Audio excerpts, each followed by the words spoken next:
As you may have read in my September epistle article, while I was away on sabbatical during the late spring and summer, I spent my weeks worshiping on Wednesday afternoons at the monastery of the Society of St. John the Evangelist in Cambridge.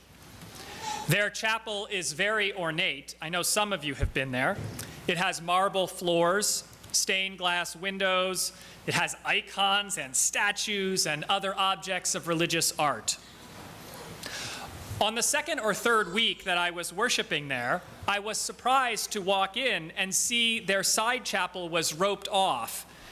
There were ladders and lights and plastic sheets draped over the altar. And initially I thought they'd had a roof leak and it had rained.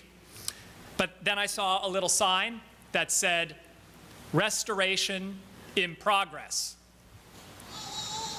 Over the weeks that followed, I watched progress indeed being made, as an art restorer labored painstakingly, square inch by square inch, to restore luster and shine to a beautiful three-dimensional altarpiece that has the several figures from the Christian tradition in statue form behind their Lady Chapel altar, set against a dazzling golden background that had become, let's just say, not that dazzling over the years.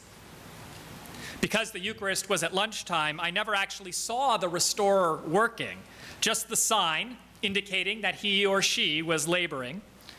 And then once the plastic was removed, I enjoyed the results of his or her effort. I am sure that this restoration was slow work, requiring patience, physical balance, tolerance of the hot work lights that illuminated each detail as it was cleaned from generations of candle smoke, dust, incense, and even just simple exposure to air. I imagine there must have been a kind of intimacy developing between the restorer and the object that she or he was trying to recover. Restoration of any kind is something of a mutual refinement process.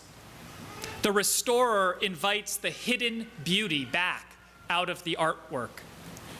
And the artwork itself invites the cultivation of patience and skill in the restorer. Just from witnessing the carefully arranged workspace, I could sense the artist's commitment and yearning to see what this altarpiece could become when restored to the fullness of its glory.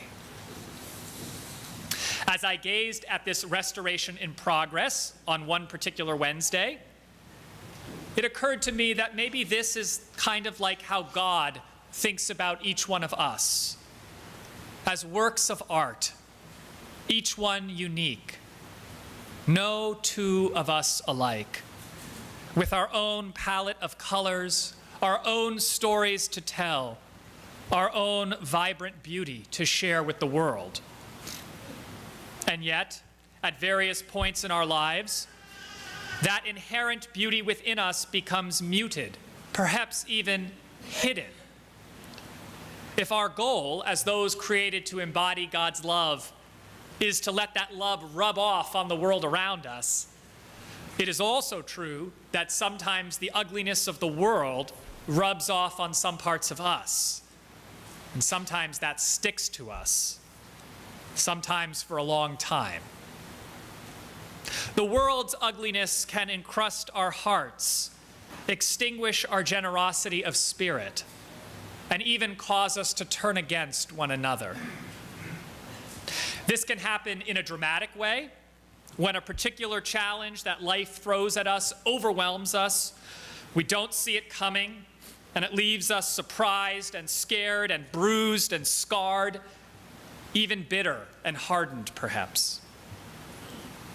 On this 15th anniversary of the September 11th tragedies, I think we can all recall being marred by the ugliness of life in that horrible instant.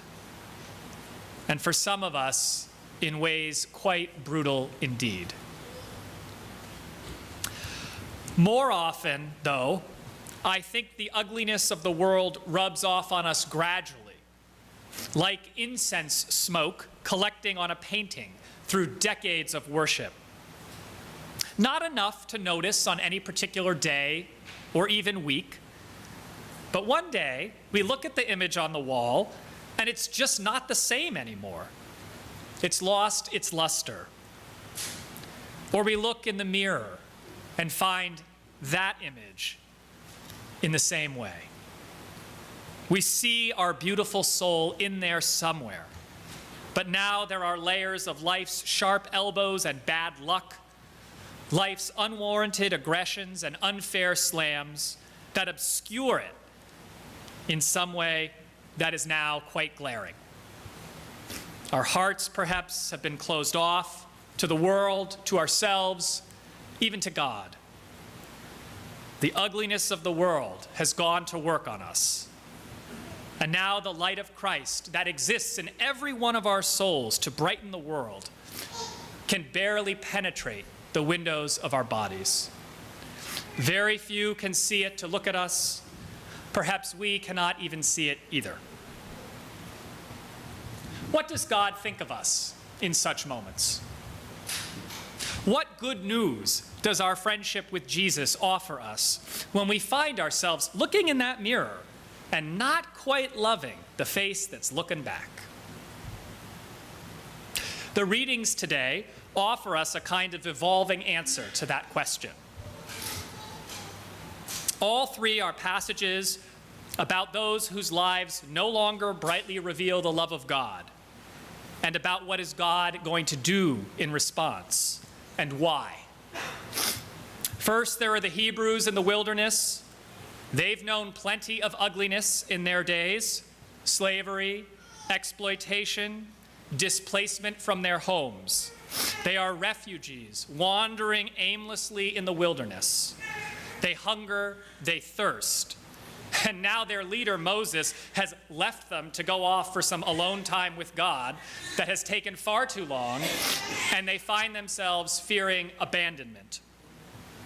That anxiety and fear has so tarnished their hearts that they convince themselves they must create their own God, a shining golden calf, to replace the light that God had placed within them.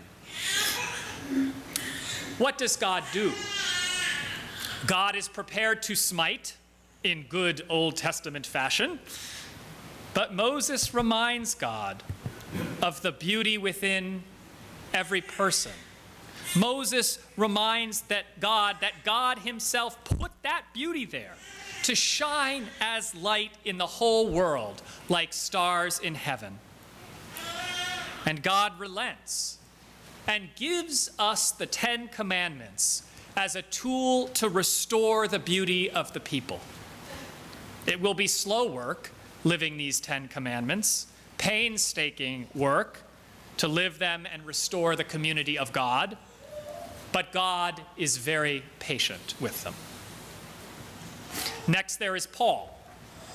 Paul is very good at noticing how the ugliness of the world has rubbed off on other people and marred their God-given beauty. If you've read many of Paul's letters, you'll be familiar with that phenomenon. But in fairness, he's also very good at noticing it about himself. In his letter to Timothy, he reminds us that he too had allowed his own inner beauty to become caked over and become, in his own words, a man of violence. That's what he says. I have become a man of violence. But God responds to Paul not matching violence for violence, but with mercy and patience for him. God gives Paul time and companions him as he is restored to one who embodies God's love in the world and begins to embed it in every community he touches. As Paul writes for himself, so too for us.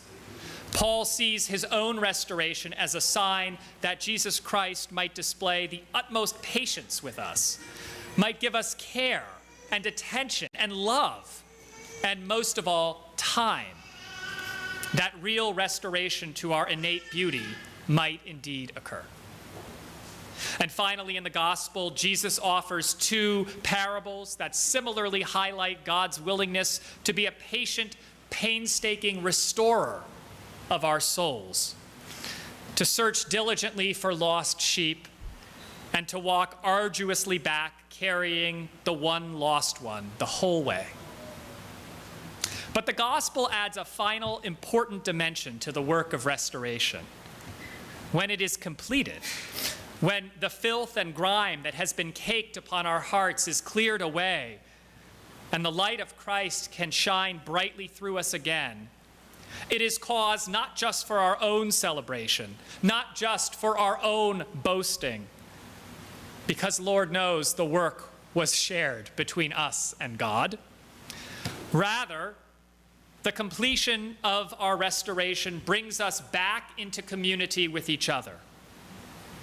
Rejoice with me, the shepherd says to everyone around when his lost sheep is found.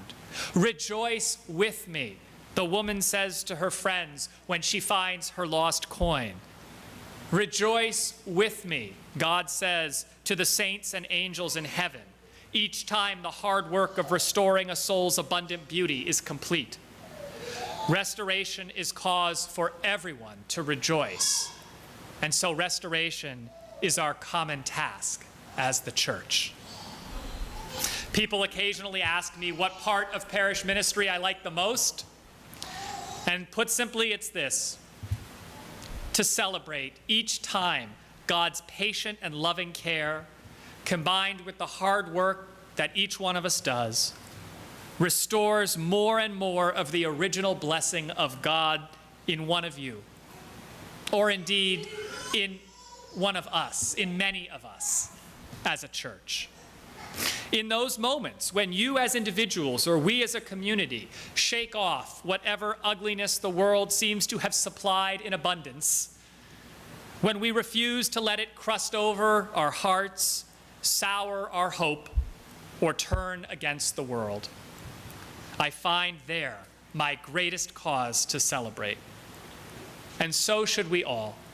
For it is in those moments when the light of Christ shines forth with renewed brightness from one of you, or many of you, or all of us together. It is in those moments that the light shines forth to enlighten not just your own life, but our common life, and indeed reveals God's goodness and love for all the world to see.